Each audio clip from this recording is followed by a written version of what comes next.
Ja, schönen guten Morgen nach Österreich. Herzlich willkommen zu unserem Webinar Wirtschaft Green Tech in India. Mein Name ist Hans-Jörg Hörtnagel. Ich bin seit 4 Jahren Wirtschaftsdelegiert in New Delhi und ich freue mich, dass Sie heute dabei sind. Es gibt, glaube ich, 3 sehr gute Gründe, warum wir dieses heutige Webinar veranstalten. Der erste Grund ist, die Außenwirtschaft Austria hat weltweit 13 sogenannte Innovationsexperten und Expertinnen. Einer dieser Experten sitzt bei uns hier in Neu-Delhi, Herr Ajay Singh. Und die Aufgabe dieser Innovationsexperten, Expertinnen ist es, Sie, die österreichische Wirtschaft, über Innovationen, neueste Trends weltweit zu informieren. Und unter anderem, wir machen sehr viel mit Startups. Wir haben in den letzten 4 Jahren 5 Startups Delegationen nach Österreich gebracht. Heute zum Beispiel bei der Vienna Up. Die Vienna Up ist der größte Startup-Event in Österreich und wir haben eine Delegation von 60 indischen Startups mit 70 Teilnehmern dort eingeladen und teilgenommen. Das war weltweit die größte ausländische Delegation. Und wie Sie vielleicht wissen, Indien hat das drittgrößte Ökosystem bei Startups und ist ja sehr ruhig und sehr tätig. Und weiters auch organisieren wir hier in Delhi sogenannte Zukunftsreisen. Die nächste Zukunftsreise wird im November sein zur Bangalore Tech Summit, wo Sie auch die Möglichkeit haben, daran teilzunehmen. Und ein Format, das wir vor 2,5 Jahren gewählt haben, sind, wie gesagt, Webinars. Wir haben das unter dem Titel The Future of. Und regelmäßig, also im Durchschnitt alle 2 Monate, organisieren wir Webinars zu verschiedenen Trends. Wie gesagt, das heutige Thema ist Green Tech, Umweltschutz. Und ich glaube, sehr zu Recht. Die indischen Städte zählen leider zu den verschmutztesten der Welt. Die liegen hier im negativen Bereich an der Spitze, leider. Und derzeit zum Beispiel in Neu-Delhi, wenn ich aus dem Fenster schaue, haben wir Monsunzeit. Heute regnet es zwar nicht, es ist sonnig, aber es ist Monsunzeit. Da sind die Luftwerte um einiges besser, aber dann im Herbst, wenn dann die Bauern ihre Ernterückstände verbrennen, vor allem in Punjab im Norden, dann geht diese schlechte Luft nach Delhi und für mehrere Monate haben wir sehr schlechte Luft hier und die Luftmesswerte kommen leider aus dem negativen roten Bereich nie hinaus. Also sehr viel Bedarf in diesem Bereich.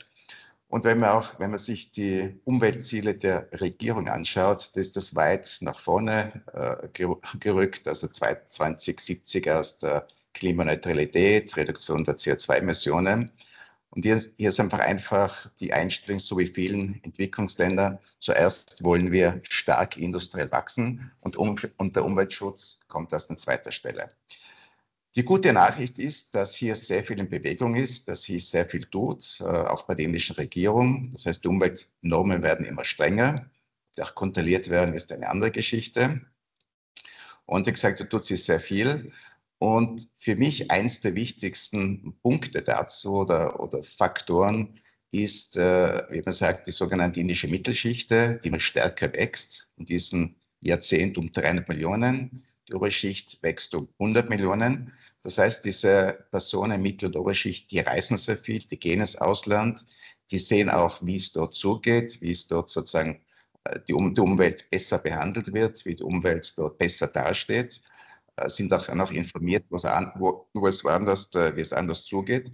Und die wollen natürlich auch immer mehr, immer stärker eine schöne Umwelt haben, eine saubere Luft haben und saubere Abwasser haben. Das heißt, dieser Druck von der zivilen Gesellschaft wird immer stärker, wird immer größer und da bestehen sehr gute Chancen auch für österreichische Technologien. Und wenn man anschaut, zum Beispiel Indien ist ein sehr energiehungriges Land.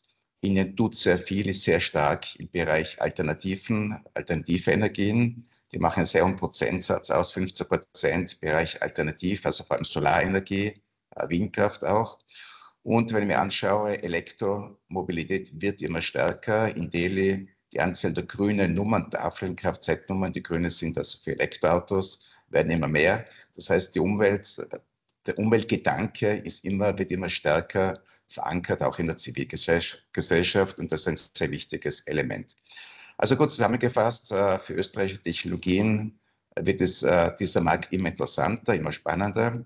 Es gibt bereits einige österreichische Unternehmen, die erfolgreich in diesem Bereich in Indien tätig sind. Es gibt auch zum Beispiel Projekte, die von der Österreichischen Entwicklungsbank finanziert sind, im Bereich Abwasserreinigung, das heißt Kläranlagen, die gerade erfolgreich umgesetzt werden, auch mit österreichischen Technologien. Jetzt kommen wir zum zweiten Grund, warum wir dieses Webinar organisieren, und zwar dieser verstärkte Umweltschutz hat uns veranlasst, zum ersten Mal eine Wirtschaftsmission zum Thema Umweltschutz zu organisieren, und zwar die WIMI GreenTech, die wir vom 14. bis 16. Oktober dieses Jahres in Mumbai und Delhi organisieren möchten. Der Anlass war auch die IFAD-Messe in Mumbai, die zu diesem Zeitpunkt dort stattfindet.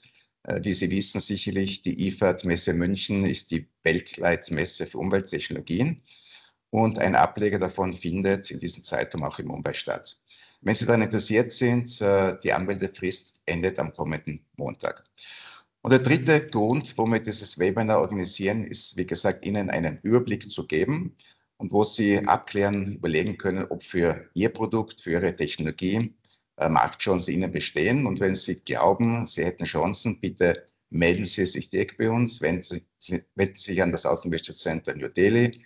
Wir sind sehr gerne bereit für Sie, maßgeschneiderte Markteintrittsinformationen zu erstellen, Markteintritt maßgeschneidert für Sie zu bewirken, Ihnen helfen, hier Fuß zu fassen. Und wie gesagt, wir sind sehr gerne bereit, Sie dabei zu unterstützen, und nützen Sie dieses Angebot. And now I will switch to English. As Austrian Trade Commission, it's my great pleasure to welcome you to this webinar. I would like to thank our three prominent speakers, which are experts on energy, on circular economy, on environmental technology. And I'm looking forward for this webinar. And I would like to thank our experts for spending their time with us and sharing their wide, vast expertise with the Austrian business community. And now I hand over to our tech expert, Mr. Ajay Singh. Thank you, sir. Good afternoon and good morning from Austria and India. And it's my pleasure to organize this webinar on the topic Future of Green Tech in India. Today, we will discuss how government, industry, and academia, especially startups, are building our future of green tech in India, and with our esteemed experts from India, such as Dr. Sunil Pandey, Senior Fellow and Director, Circular Economy and Waste Management from TERI, the Energy and Resource Institute, New Delhi, and Ms. Shivani Gorabat, Founder, Earth Water Foundation, and Mr. V.R. Rajesh, Chief Revenue Officer, Quix Private Limited. They will deep dive into the topic and they will let us know what is the future of green tech in India. And without further ado, I would like to invite Dr. Sunil Pandey to make the presentation. Over to you, Dr. Pandey. Thank you. Thank you, Ajay, and also thanks to His Excellency Austrian Embassy. What I'll do is I'll share my presentation. So since we have speakers on the other aspects, key environmental challenges in India are basically summarized in 6 bullets here: air pollution, water pollution, waste management, deforestation and land degradation, and impact of these into increased greenhouse gas emissions and climate change vulnerability, which I think His Excellency also presented in his remarks. What I'll do is I'll present on briefly on air pollution issues, and we at TERI have been doing this work for a long time and looking at different states, and I'll focus currently on the state of Uttar Pradesh, which is neighboring Delhi. And if you look at next slide, it actually tells you lets you know what basically is the area and region which is mostly affected by air pollution, not only in India, but in the whole Himalayan and eastern Indo-Gangetic Plain region. It includes area in the Pakistan, it includes area in India, and also a part of Bangladesh. And very clearly, it's basically Indo-Gangetic Plain, and I'll focus more on state of Uttar Pradesh, which actually is from this point to this point, which is heavily densely populated. And I'll give you what kind of interventions with the association of the state government we are looking at combating air pollution in the state. Next slide, please. So if you look at scale of the air pollution, and this circle here shows which are kind of which is the area which is the state occupies. And IGP here stands for Indo-Gangetic Plain, and this airshed is actually regarded as hotspot for a human-induced aerosol production in South Asia, largely because of its meteorological condition, the sources in the region, and also natural contribution to air pollution within the region, because it's a river plain with a lot of dust already in the background environment. And UP is the biggest state, Uttar Pradesh, state of Uttar Pradesh in the region, and 15 of its cities among 30 cities shows a very high level of air pollution, and which is majorly important cities in India. And as I said, the state houses around 220 million inhabitants, and it's the most populous state in the country. And also, if you look at South Asia, and we did extensive study on two key towns in India, Agra and Kanpur. The study, which is called source apportionment studies, and they kind of indicated that of all the air pollution contributing sources, especially if you look at dust pollution, 50 to 60% is contributed by background pollution, which is created in the region itself. Next. So what we tried doing after that was looking at which are the major contributors of the air pollution. So very unlike Delhi, where we know that transport is the major contributor and followed by industries.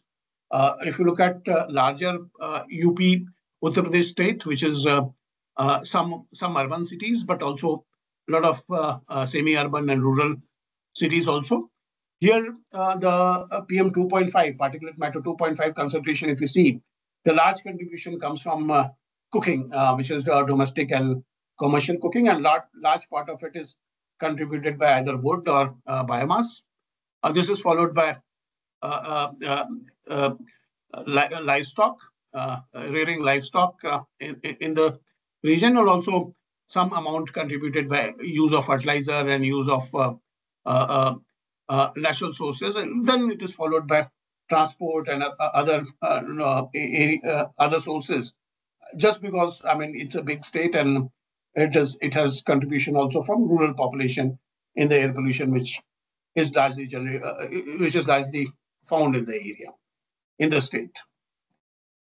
If you look at key activities which we looked at in the state, and key sectoral interventions on which rest of the presentation is built on,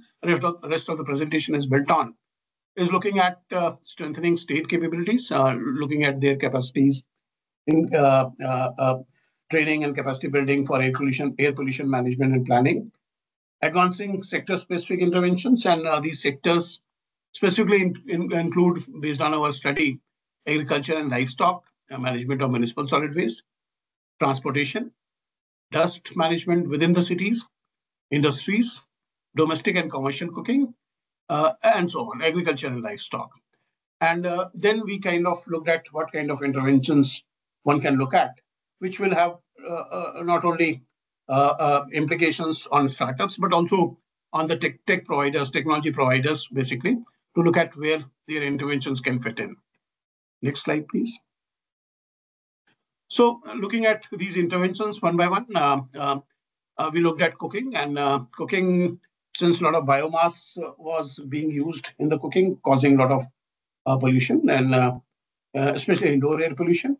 So we captured different kind of alternate technologies which can look at reducing pollution from indoor cooking, and looking at provision of, say, for example, in the first photograph, looking at provision of improved cook stoves, which can be provided to users at the nominal costs, at the subsidy supported by the government, state government, and looking at, we felt that the number of, if you look at large number, like 3,500,000 households to be provided with improved cook stoves, the same can be financed also through carbon financing. Looking at here, one of the oil companies, which is called Indian Oil Company, They have developed a model solar induction-based cook stoves, and we looked at how they can be also distributed, and so that stress on or combustion of biomass for cooking can be reduced. And solar induction cook stoves with battery-operated model.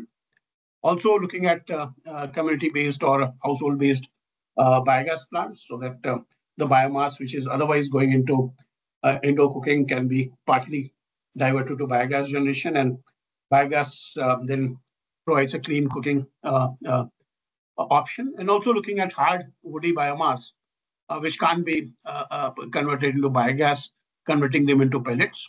And we have a lot of small eateries and something which we call dhabas, which are roadside eateries, where generally on the highways, where these pellets can be used instead of charcoal or instead of wood as a cleaner fuel source for cooking the food. Next slide.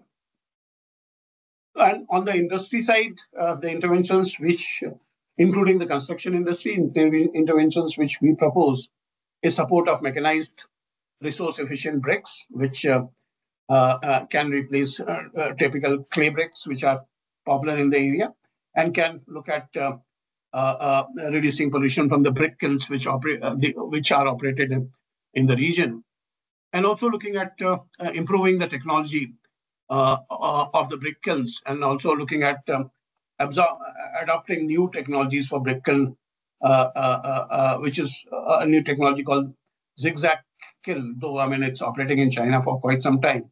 How our own traditional kilns can be converted to zigzag model and for manufacturing resource-efficient bricks. Adoption of common utility steam provision for industrial clusters, especially looking at SME clusters, not only for brownfield clusters, but also for upcoming greenfield industrial clusters. Preparation of air pollution action plan. This would be facilitated by preparation of air pollution action plan for industrial clusters.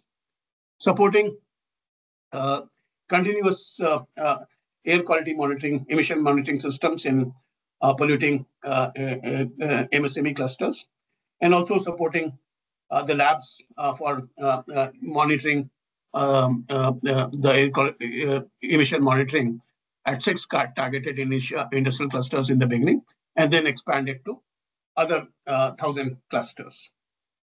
Sectoral interventions, if you see on the transport side, we kind of propose that phase out heavy-duty trucks and buses, and which are traditionally operating on diesels. And if you look at national policies, government has got national vehicle scrappage policy. So basically scrapping them out, adopting electric transport options for public transport systems, not only for city buses, but also looking at three-wheelers, which are quite popular in India, intermediate public transportation system, converting, not only introducing EV version of that, but also retrofitting existing EV three-wheelers to EV three-wheelers. Next. If you look at agriculture and livestock, what we suggest is that the nutrient management has to be very precise, and one needs to basically look at nitrogen use efficiency in the agricultural fields, and look at providing fertilizer so that we don't over-irrigate and over-fertilize the fields, and causing thus nutrient pollution not only in soil but also in groundwater and the watershed water systems in the region. Also not causing pollution because of excess nutrient discharge. And also developing SOPs for manure storage and management at the cow sheds. Cow sheds also, we suggested that they need to be aggregated, and the dung generated from there can be used for compressed biogas plant, generating biogas from there, and using that as a transport fuel or industrial fuel, where Government of India has a big program. Looking at dust management, because dust management is also critical element in the air pollution. Looking at how construction sites can have interventions like providing smoke guns, providing good construction practices, providing precast structures to construction facilities so that at-site construction can be reduced and precast structures can be taken. Doing dust monitoring at the road and also cleaning the dust using mechanical dust management systems, looking at how roadside dust can be addressed and looking at setting up integrated command and control systems, looking at monitoring and reducing pollution. One of the major issues also in the cities to some extent is also garbage burning. So what we suggest is looking at current waste management systems, improving, working with the local governments, looking at proper waste segregation, including their capabilities, which I'm sure will be discussed a little more in detail later, and looking at how episodal burning of garbage can be reduced with better waste segregation, better waste processing, and better waste management on ground, so that the organic waste is managed separately, dry waste is managed separately, and no waste is left for burning either in the city environment or at the landfill site, thus causing kind of not only conventional air pollution, but also contributing to short-lived climate pollutants. So I'll stop here because my other part actually contained waste management and water pollution, which my other colleagues will cover. And thank you so much for inviting me. Thank you very much, Dr. Pandey, for the wonderful presentation. And it is an honor to have you today with us. Also, I would like to invite our audience to ask the questions. At the end of the session, we will have a question and answer session. So you can prepare your question. Either you can post them already in the chat. And also, you don't have to take the screenshot or record this session. We will put all the recordings on your YouTube channel afterwards. With that, I would like to invite our next speaker, Ms. Shivani Gorawat from the Earth Water Foundation, to make the presentation. Over to you. Hello, everyone. I hope I'm audible to everybody. Yes. Okay. Thank you so much, Dr. Pandey, for giving such an insightful presentation on the waste management, air pollution. My presentation also includes a part of it, but I would like to talk about the current challenges and future waste management strategies in the capital, New Delhi.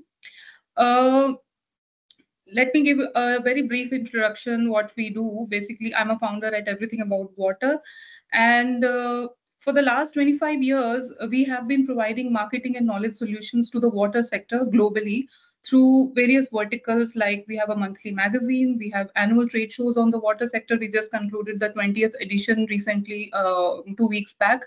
And the B2B meetings that we organize between the end user industries and the water treatment OEMs and the training programs that we provide.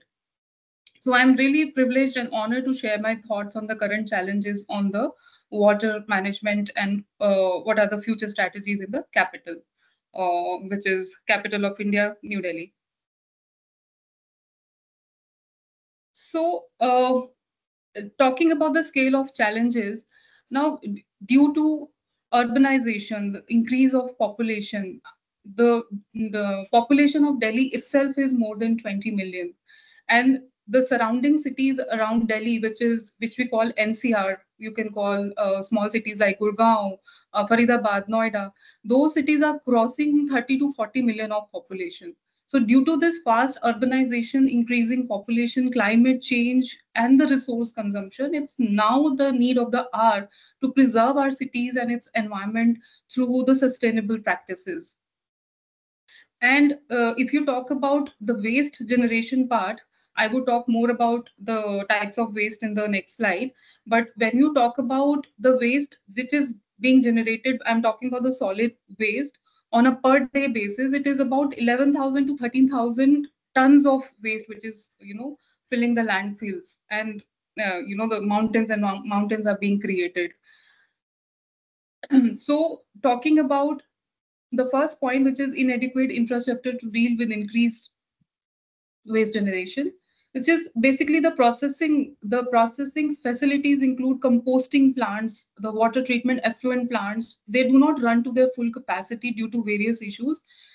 One of the reasons is receiving the mixed kind of a waste, and not the source. At the source only, the waste is not being segregated, and as a result, the large portion of collected waste is still disposed of into the open landfills and being scientifically they're not being scientifically processed. There is and of course, and that creates environment and health impacts. Insufficient processing infrastructure, insufficient implementation. Even after detailed plans, implementation remains inconsistent. On an average, I would say 70% of the total waste collected, only a fraction is scientifically processed, which is a very sad state right now. But of course, when I'm talking about these issues and challenges, there are scopes also to improve it. Dependence on the unorganized labor, poor waste segregation, which is the root cause of many, many problems. Next slide, please. So when we talk about the types of waste, of course, these are few types of waste: household, organic, inorganic, which is biodegradable, and there are waste which is non-biodegradable, industrial waste, which is hazardous and non-hazardous in nature, and construction and debris waste. As I said, that due to the fast urbanization and increase in construction, there's a lot of construction and debris waste on the roadside. People do not know what to do with this kind of a waste, where to even dump it. So when you talk about the types of waste, there are main two types of waste. One is the municipal solid waste, which Dr. Pandey also mentioned in his presentation. And there is another waste, which is liquid waste. Liquid waste also is divided into two parts. One is the sewage waste, and the other one is the effluent waste. Luckily, Delhi doesn't have those kind of industries that generates effluent waste in and around Delhi. But of course, because of this increased population, we do have issues of treating the sewage treatment plants. So the Delhi Jal Board is surely looking for the decentralized STPs, looking for companies who are providing such solutions. Because of the urbanization, already the buildings, already the construction is being done. There are not proper pipelines which are being put to collect the sewage of each block, the sewage block wise. So they are looking for solutions to provide, to create a decentralized STPs, which can further transfer to the main effluent the sewage treatment plant, and further should be processed. Problems with the landfills, of course. It's very sad state actually, that despite of processing efforts, all mixed kind of wastes are, they all end up in the landfill. So there are three main landfills in New Delhi, which is Ghazipur, Balsawa, and Okhla, which is receiving almost 11,000 to 13,000 tons of waste per day. And these landfills are not engineered, so they fill up rapidly, pose environment hazards, and of course that percolates in the ground and it contaminates it. Methane emission fluxes range from 961 to 1,576 mg per square meter per hour, contributing to the significantly urban greenhouse gas emission burdens.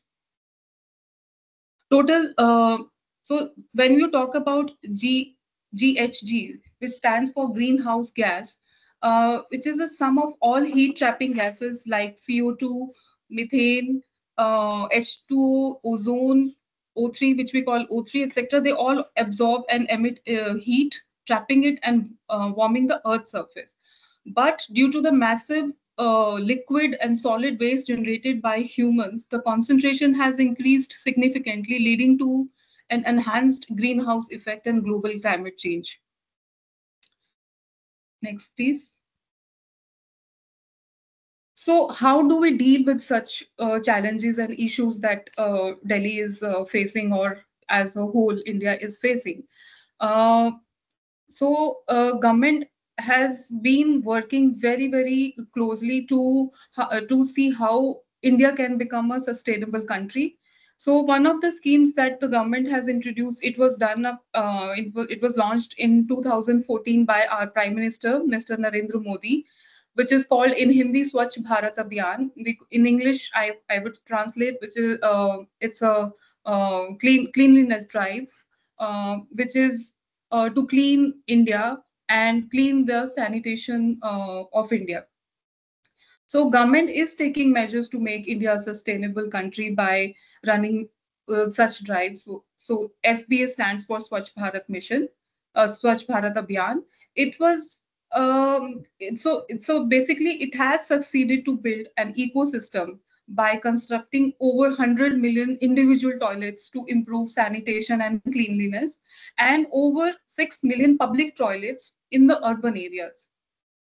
And now when we talk about sustainability, we have these sustainable public parks, which are built out of complete waste materials like automobile waste, C&D, metal scrap, plastic waste, glass, and they're all upcycled, to make these parks look beautiful. And I'm amazed to see the work, because each park uses almost 200 tons of waste to make it look so beautiful, and these wastes are provided by the Municipal Corporation of Delhi scrapyards.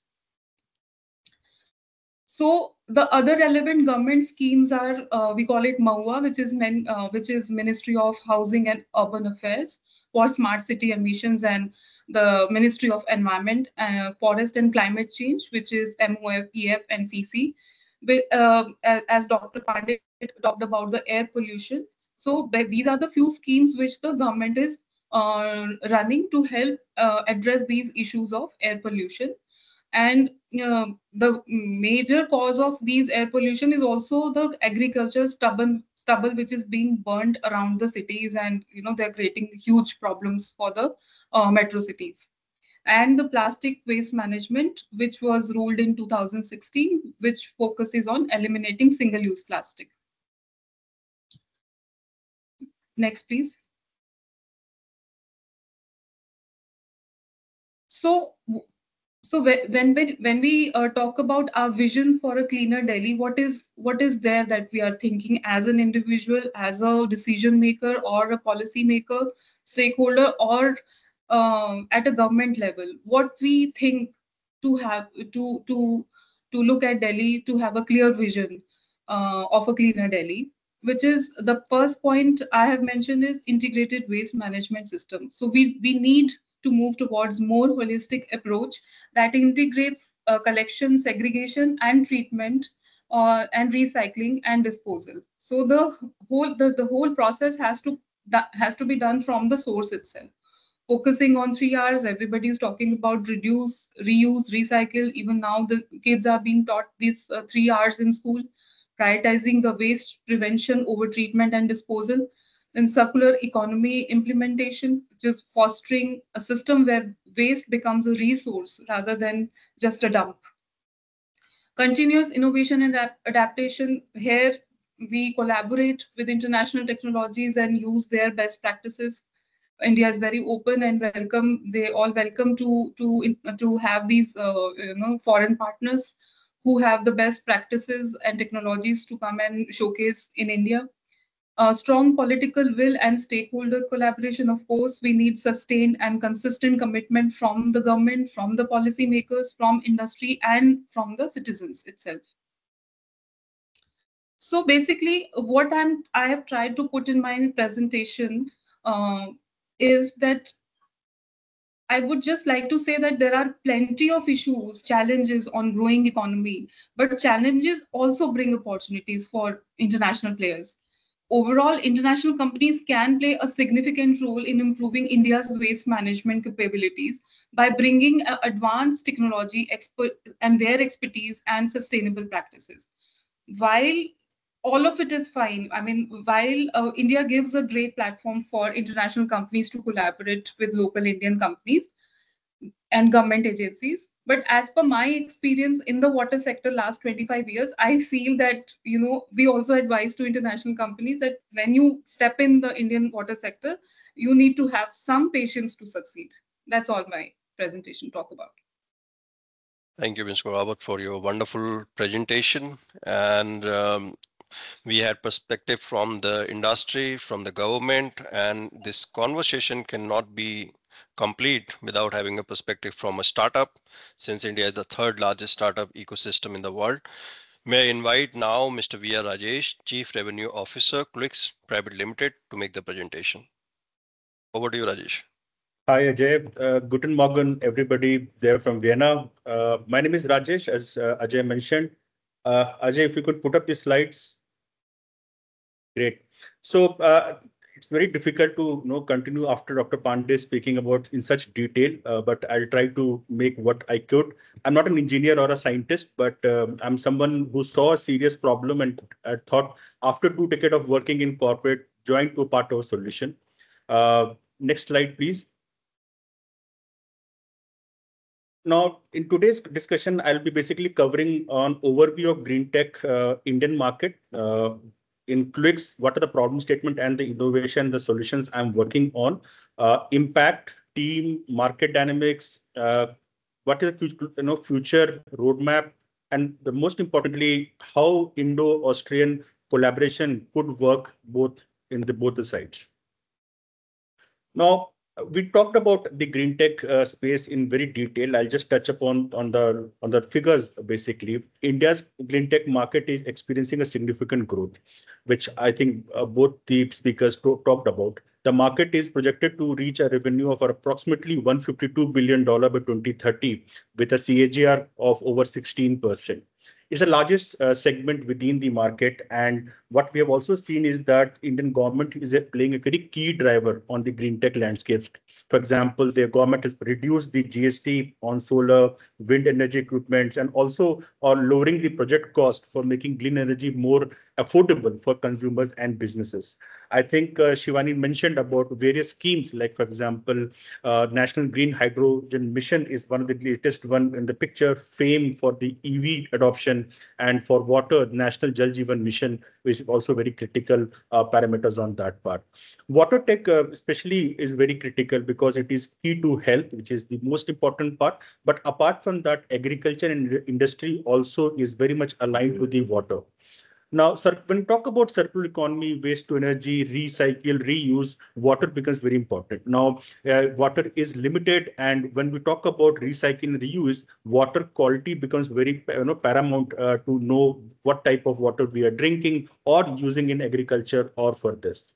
Now, we also understand this problem, which is not a local or a domestic challenge, it's a global challenge. Water, is very critical for our operations, for drinking, potable water, and also for the R&D purposes. And there is a huge need of how we can collaborate between EU and Indian startups, or EU startups or Austrian startups and Indian startups together, and create a global ecosystem where basically could solve larger problem statements.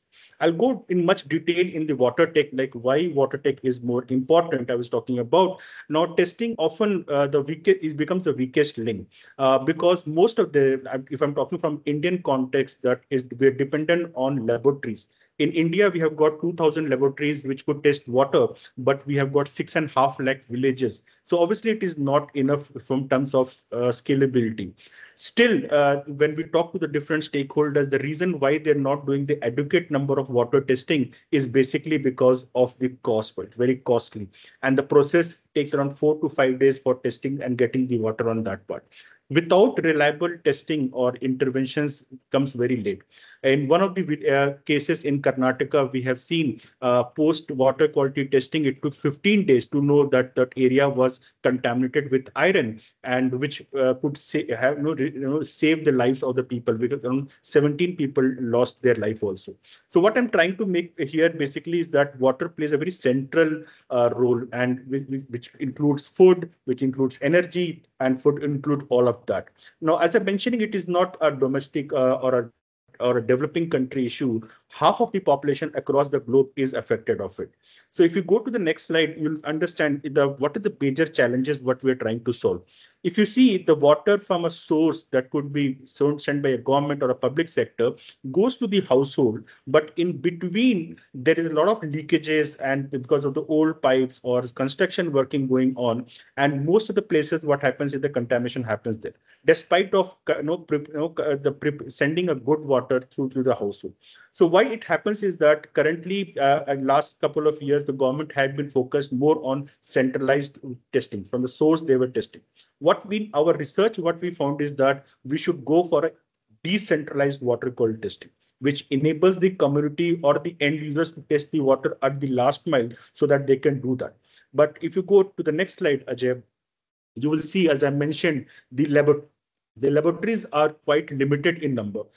Why? Because to set up a lab, it costs around 40 to 50 lakh rupees in Indian currency in India. So obviously it is not scalable, and there is a lot of dependence on the technical experts. You need technical expert to run those laboratories.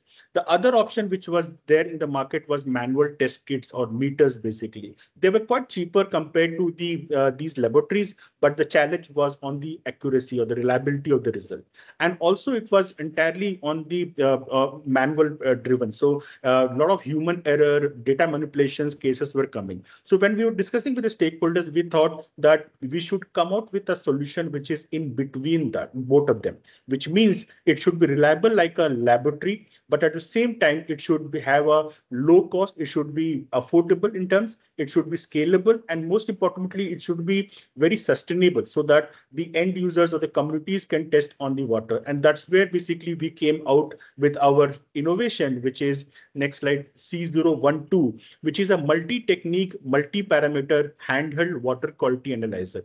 Now, if you go to the next slide, after 2.5 years of research and working with different stakeholders, what we have understood is that the entry barrier for the community to test the water on its own was a lot of technicalities. So we thought the user experience has to be quite intuitive so that they could test on its own without the support of the government or the other stakeholders. It should be pre-calibrated. It should be portable, so it is not linked to one area, whereas it could go around different part of the places where they want to test and they can capture the information. At a tech layer, what we did basically is that we added IoT into this. So what happens time when a test takes place, the test results with the GPS location is been pushed to a central server so that the stakeholders right from the village level to a central at a country level could track this information and near to real-time basis, and we could take the corrective measures whenever it is required. It is 1/10 of the cost which is there. So currently for a testing which is required, it is almost at 1/10 of the price. And most important, we are covering the critical parameters which are prescribed by WHO and as per the IS 10500. Apart from that, we're also started with inline water quality testing. Next slide, please. Which basically where we are doing at a pipeline of, let's say, 10 to 12 kilometers of pipeline is there. We could insert or plug our sensor modules, which could in real time without any manual intervention can push the test results to the stakeholders. So it is basically a hybrid model which we are proposing. To the critical areas, we provide these sensors, and the kit comes to the for the last mile connectivity and testing and of that. But the best part is that, next slide, the best part is that basically is that all of the information which is coming from either the kit or these sensor module which are fitted on the pipeline can be visualized on a web dashboard. Now, this is not a generic web dashboard. What we also did is that since we are capturing the geolocation, so exactly we know in a pinpoint long lat where exactly the test has taken place. So now map view, if you zoom in and zoom out, you will be able to know the test has taken place at a source, or at a Gram Panchayat, or a village office, or at a household. So this information is also very critical when we take corrective measures. Some of the impact what we have been able to get in last 2 years was with the customer was 10x more frequent testing we were able to do. We were able to reduce 25% diseases by water contamination. The turnaround time, which was 4 to 5 days earlier, has been reduced to 4 hours now. And all of it, we were able to do 1/10 of the price. And the most importantly, we are also saving the carbon emission as well. In our one of the pilots with Haryana government, we were able to eliminate 720 kg of saving of CO2 per village annually, which is also a great from a sustainability point of view. Next slide, please. We are a very balanced team from technology and sales, and we're also guided by some good advisors and mentors who are market experts. Next slide, please. Our work has been recognized both at the domestic level by the government institutions. Just to highlight, in Vienna Up 2024, we also were the winners of Innovation for Planet category award among 900 different applications from the global counterparts. Next slide, please. So just to emphasize why we are here and why we are trying to put that expanding market size is very important. $15 billion only for the water quality testing is going to be 2030. It's a huge market. And it is not only an India market or an Asia market, it's a global market. So we're looking at that. And what we believe is that it is not for a potable water, food manufacturing unit, pharmaceuticals, these all need water quality testing. And if we are able to provide an affordable and reliable solution, there's a huge market. And we believe Fluix is in the right position over there. Next slide, please. Now, talking about the future roadmap, why I wanted to share is basically this will relate to the next slide of mine. We are also diversifying the product. We are not limited only to drinking water. We are also, previous slide, please, Ajay. Thank you. So what we're trying to do is that we are from drinking water, we are moving to treated water, surface water, industrial water, wastewater as well. Global expansion, we're also targeting Africa, Europe, and North American market where we see a lot of traction there. Certifications, also we're securing EU and North American standard compliance for our devices. And we're also looking to set up a unit in Vienna. That's our plan in short term to long term, where we would be looking at the larger market of EU and North American market from there. And also we are raising a fundraise, which would help us to go for all of that, what I said covered there. Next slide, please. So why we are here, I have been lucky and thanks Ajay and in Advantage Austria team to getting us opportunity. I've been thrice to Vienna. I have been to various universities and met a lot of startups and ecosystem players. What I believe is that there are four major areas where we could look India-Austria collaboration opportunities. One on the technology side, as I mentioned, we're also looking to expand to the EU and the North American market. So joint R&D in AI, IoT, and advanced sensors could be one of the areas. We'll be happy to follow up on this. Second is on the market. Austria for us could be a gateway to EU and North American market. India could be a gateway for global South for Austrian startups. We could look for the collaborations there. Investments, we could look for a bilateral funding for a large programs in Africa, Asian countries, and most importantly, innovation exchange. I believe there is a huge, big upcoming market. As I mentioned, India is the third largest in startup, but Austria is also increasing and in a very fast pace, and we could look at some partnerships around that as well. So green tech is not just about invention, it is about access, scale, and collaboration. So let's shape the future of sustainable innovation together. Thank you so much for the opportunity, Ajay, and I'm happy to take any questions if they have. Thank you very much, Rajesh. Wonderful presentation. So my dear experts, now I would ask you to please turn on your microphone and camera. We have some questions, and a gentle reminder to the audience, you can always put the questions in the Q&A or in the chat, and I will read it out on your behalf. If you would like to present your questions in your voice, you can just ask me to unmute you. Yeah. So experts in India, I was having a discussion last week, and then this the future of clean tech and green tech is of course a big opportunity. But what about the waste management in terms of when somebody told me the waste what we have collected from the household in India is the worst kind of waste, in the sense the best of the waste is picked by the rag pickers. So what is left, it's something which cannot be treated or which is very complex to be treated.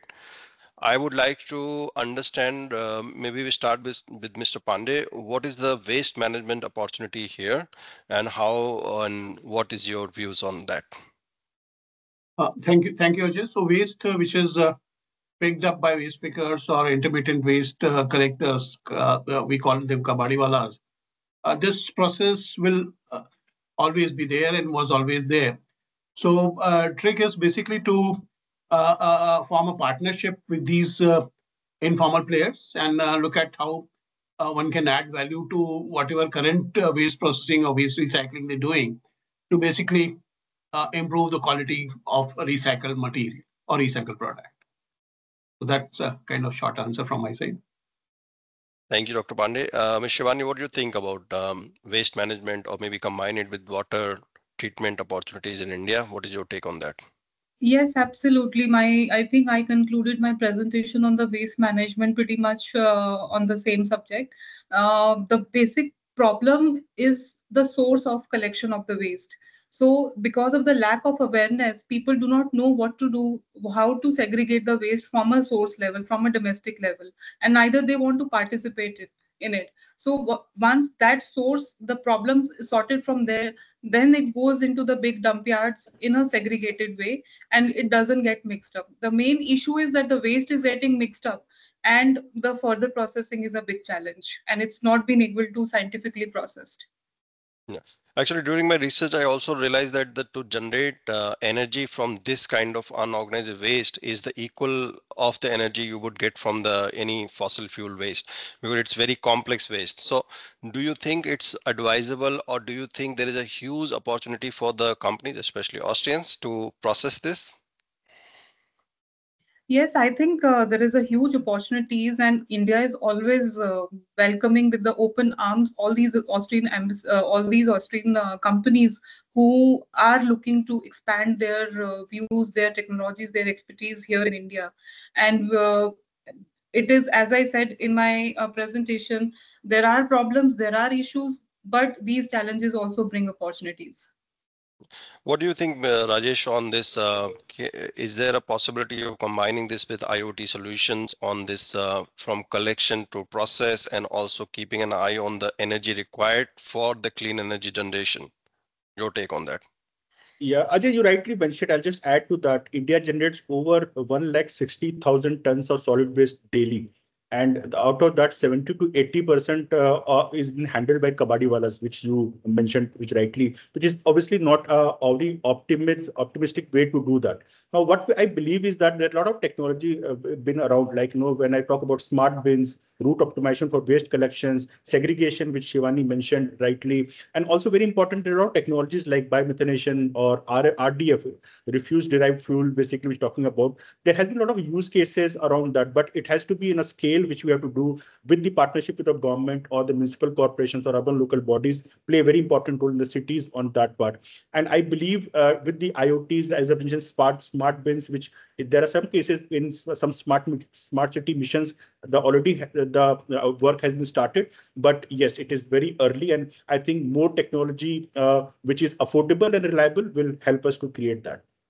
For example, Indore is the most clean city in India as of now, because they generate energy out of the complete waste which is being collected at the dump yards. So it's very sorted in terms of their sustainability practices within the city, which is very impressive.